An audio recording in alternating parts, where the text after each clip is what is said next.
Has bought a 25% stake in South Africa's Airlink to expand African services.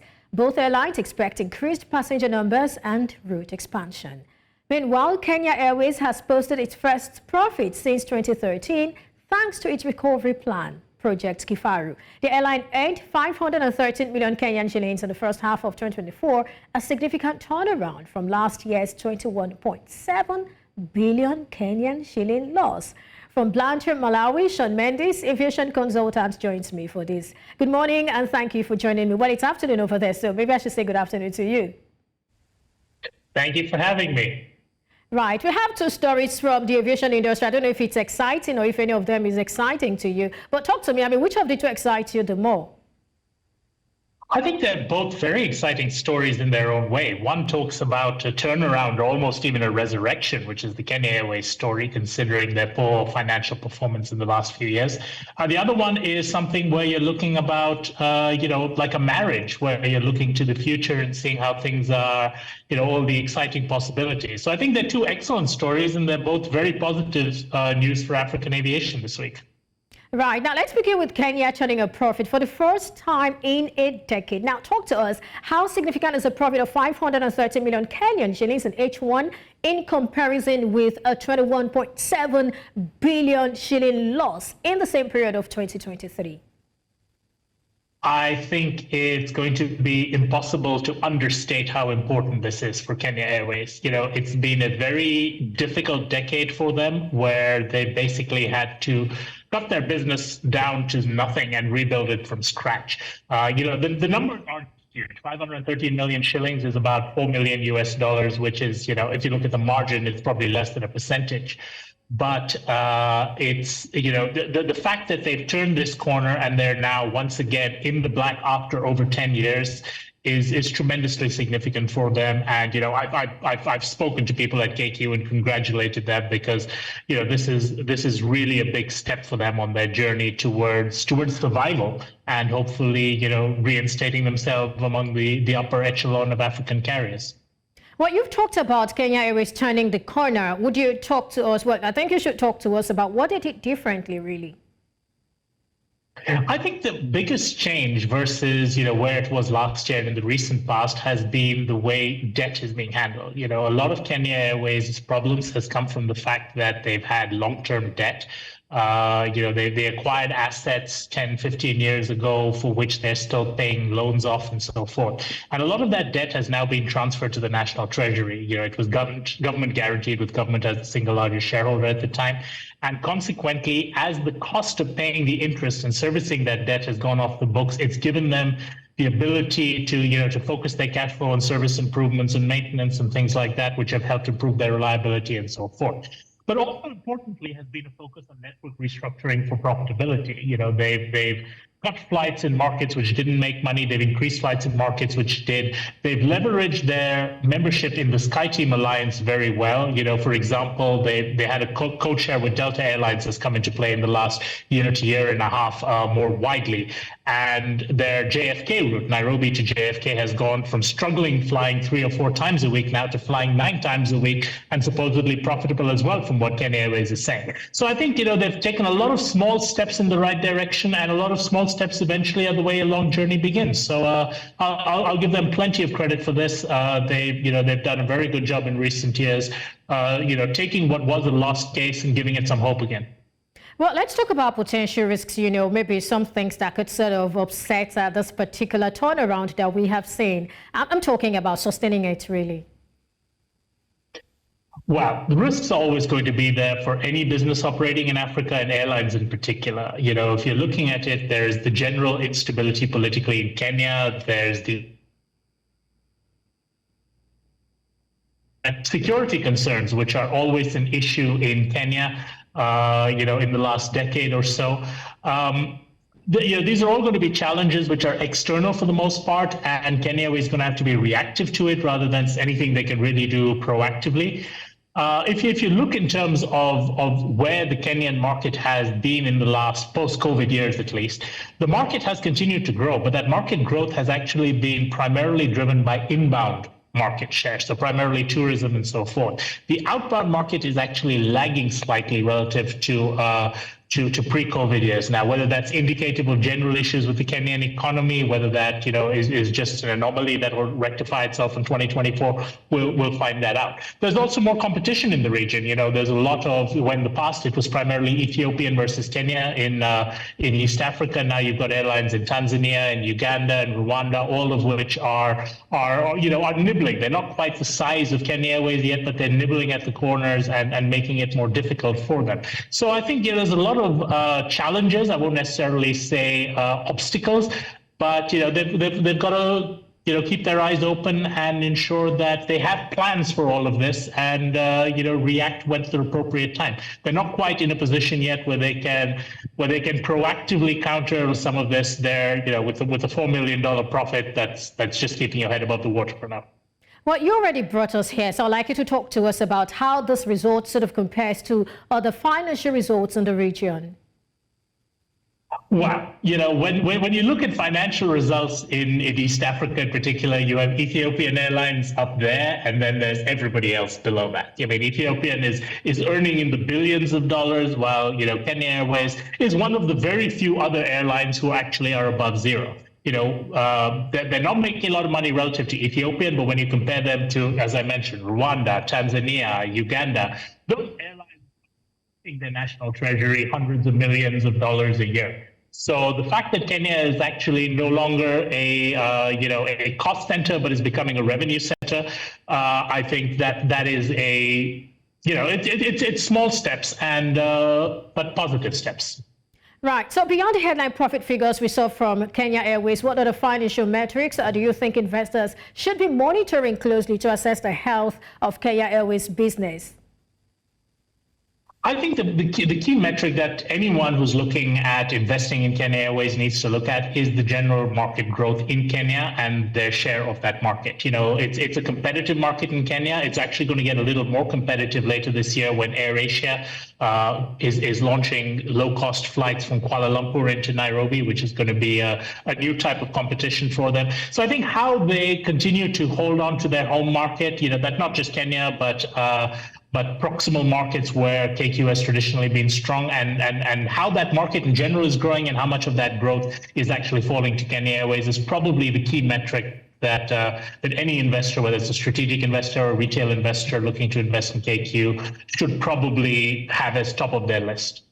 Well, to the South African story now, how does that partnership between Airlink and Qatar Airways sort of align with Qatar Airways' broader expansion strategy in Africa? I mean, I'm looking at what specific synergies do you anticipate between the two airlines, and particularly in terms of maybe route networks, passenger bases, and operational efficiencies. That's like a bullet question right there. Well, I think, it's a very good match. Qatar Airways is buying 25% of Airlink. The two airlines do not compete head-on. It's a win-win for both sides, and consequently for the consumers who will be able to benefit from some of these synergies. It goes well with Qatar Airways' Africa strategy, which has been to find partners for what I call the last mile delivery in the region. Qatar Airways has large planes. You can't necessarily fly a 50-seater or 100-seater plane from Doha into smaller markets in Africa, like in the Southern African region, say Livingston, Victoria Falls, Maun, things like that. So they need a partner where they can fly into the major hubs, whether it's Johannesburg, Cape Town, or whatever else, and those people can then carry them on this last mile delivery. So I think, in North Africa, they have a partnership with Royal Air Maroc to do this. In East Africa, they have partnership with Rwanda. And now in Southern Africa, they have this partnership with Airlink where they're buying the 25% stake. And, that's something which will help both Airlink, Qatar Airways, as well as for the consumers who travel, who will now have better connections, frequent flyer mile reciprocity, and so forth in due course. Well, do you see any regulatory hurdles Qatar Airways might sort of face in acquiring a 25% stake in Airlink?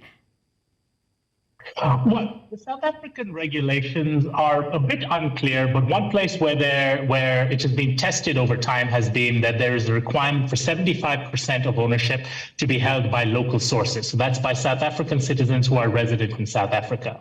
Airlink has actually made it clear in their public statements related to this transaction that they've ensured that the Qatar investment has been capped for now at 25% in order to comply with these regulations. So I expect that, knowing Airlink and knowing Qatar's team teams, have been involved with this transaction. They've done their due diligence very, very carefully, and I don't expect to see any serious regulatory hurdles come up. There will be the usual, competition analysis and maybe a few conditions and slots and things like that, but nothing that will stop this transaction from happening in the long term.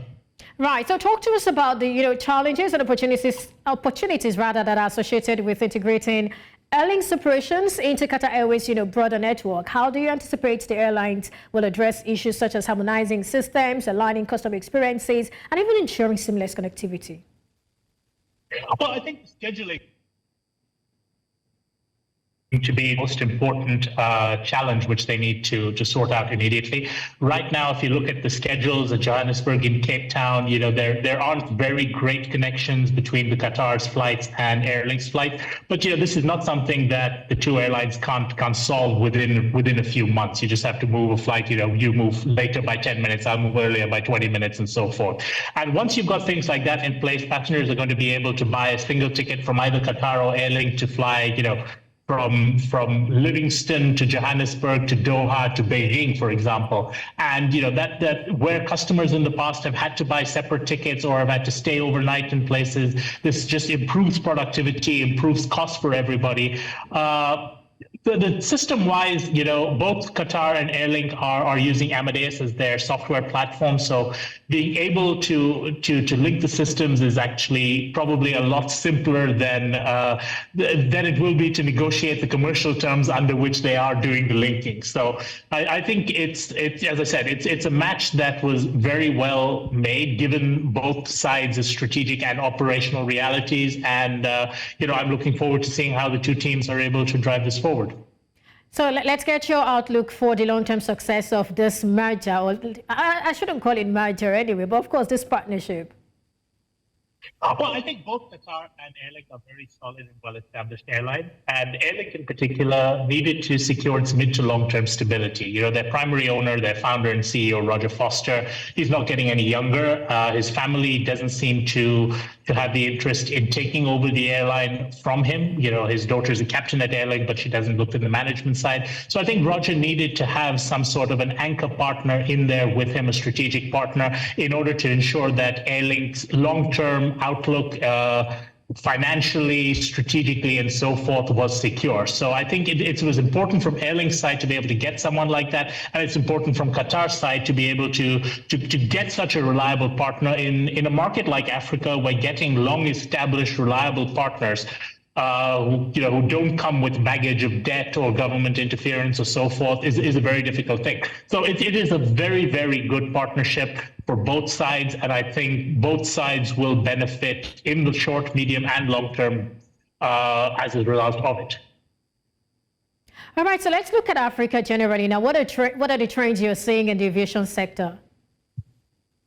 Well, I think Africa is continuing to, I won't even say rebound, because I think the rebound from COVID has already occurred last year. But Africa is continuing to grow. But Africa is continuing to grow in recent months, primarily with passengers originating outside Africa. There's a growth in tourism into Africa.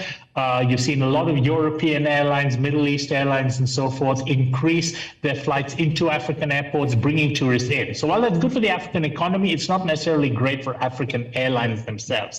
I think African airlines have continued to struggle in terms of improving connectivity between African cities. And at the end of the day, that is something that is very important if Africa is going to realize its internal potential of trading within African states and making sure that a lot of African productivity remains within the continent. Well, let's talk about Nigeria now. I mean, the biggest story, or maybe not the biggest story, but one of the stories around Nigeria is that we are having fewer airplanes, and the reason is maintenance challenges. I mean, talk about foreign exchange challenges, talk about a whole lot of things, cost and all of those, sort of impacting the volume or the availability of airplanes. Talk to us about this. I mean, what are your suggestions for making things better in that regard, easing this sort of challenge we're seeing? Nigeria has had a very unique set of challenges, even relative to a lot of African countries. It is a market where where the aviation industry is humongous. In fact, it's probably among the largest in Africa. It is among the largest in Africa, second or third. And the unfortunate reality, though, has been that government policy has not been supportive towards aviation, despite paying lip service towards that. There has been talk about how aviation is so important, but yet in the long run, challenges such as foreign exchange availability, regular fuel availability, and things like that, infrastructure in general, which has been government's traditional responsibility to provide, has not been properly provided. On the flip side, a lot of Nigerian airlines have just been badly run. If you look at a lot of these airlines, their strategy seems to be playing the victim rather than finding solutions to the problems that face them. And it's only in the last couple of years that we've seen a bit more of synergy between government policymakers and the airline industry itself in terms of getting on the same page and achieving common objectives. In the past, there was there was an acrimonious relationship between the two, where the government seemed to be more keen on setting up its own national airline to compete with the private sector rather than assisting the private sector to be successful itself. So I think Nigeria is recovering slightly. I think, if you talk to any of the Nigerian airlines, as I do, you'll see that they're a lot more optimistic. We're seeing steps in the right direction. But, these things do not happen overnight. It'll take probably the better part of this administration in Nigeria, and maybe even into the next administration, before Nigeria is really able to, to punch at its weight, let alone above its weight in the aviation sector. Sean Mendis, thank you so much for your time and your thoughts on Business Edge today. Thank you. Thanks for having me.